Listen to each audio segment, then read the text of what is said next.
You know, what's up guys? Kamusta? Sunday ngayon at nandito tayo sa Tagaytay at i-update ko kayo sa ginagawang velodrome. Ayun na po ang ating velodrome. May bubong na.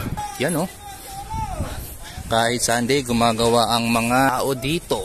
First indoor velodrome sa Pinas.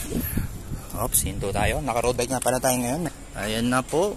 By March or April next year, tapos na to. Shoutout sa mga Pixeboy na mabibigat ang gear ratio. Dito nyo testing yan pag natapos na itong Tagaytay Indoor Velodrome. Alright. Kasama ko pala si Korean Kid, naka-mountain bike. Oh. Tingin ka naman dito para kita ka ni mama mo. Yan.